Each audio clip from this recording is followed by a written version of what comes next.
What do you mean?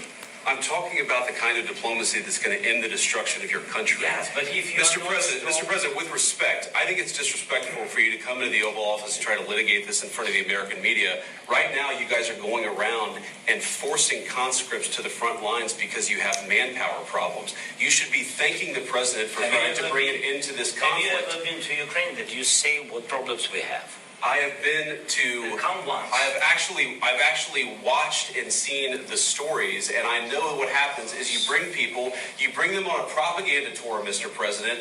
Do you disagree that you've had problems bringing people into your military? And do you think that it's respectful to come to the Oval Office of the United States of America and attack the administration that is trying to prevent the destruction of your country? A lot of questions. Let's start from the beginning. Sure. First of all, during the war, everybody has problems. Even you, but you have nice ocean and don't feel now, but you will feel it in the future. God bless. You don't know that. God bless. God bless. You will not have a war. Don't tell us what we're going to feel.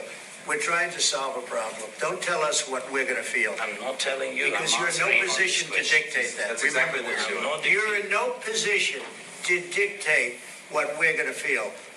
We're going to feel very good. Feel influence. We're going to feel very good and very strong. You will feel influence. You're right now not in a very good position. You've allowed yourself to be in a very bad position, and he happens to be right about it. From the very beginning of the war. You're not in a good position.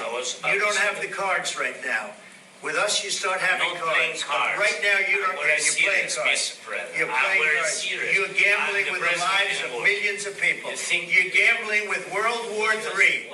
You're gambling with World War III. And what you're doing is very disrespectful to the country, this country. It's back to you. Far more than a lot of people said they should have. Have you said thank you once? This entire meeting? No, in this entire meeting, have you said thank you? You went to Pennsylvania and campaigned for the opposition in October. Offer some words of appreciation for the United States of America and the president who's trying to save your country.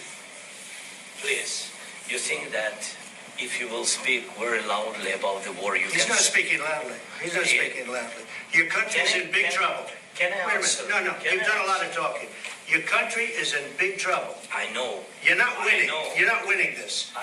You have a damn good chance of coming out okay because of Mr. us. President, we are staying in our country, staying strong from the very beginning of the war. We've been alone, and we are thankful. I said thanks You haven't in been this alone. cabinet. You haven't been alone. In this cabinet. We gave you, through I this said stupid president, $350 billion. We gave you military equipment, and you men are brave, but they had to use our military. If you didn't have our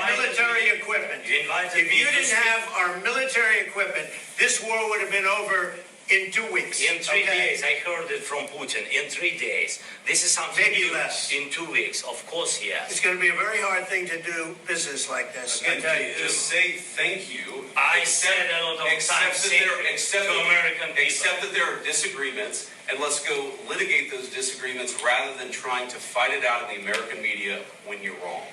We know that you're wrong. But you see, I think it's good for the American people to see what's going on. I understand, sir. I think it's very important. That's why I kept this going so long. You have to be thankful. You don't have the cards. You're buried there. Your people are dying. You're running low on soldiers. Listen, you're running low on soldiers. It would be a damn good thing.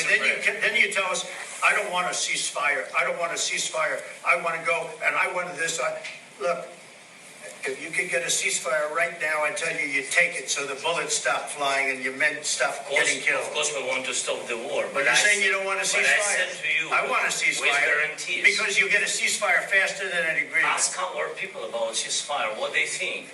That wasn't with me. That wasn't with me. That was with a guy named Biden, who was not a smart person. That was with Obama. It was your president. Excuse me. That was with Obama, who gave you sheets, and I gave you javelins. Yes. I gave you the javelins to take out all those tanks. Obama gave you sheets. In fact, the statement is Obama gave sheets and Trump gave javelins. You got to be more thankful, because let me tell you, you don't have the cards. With us, you have the cards. But without us, you don't have any cards.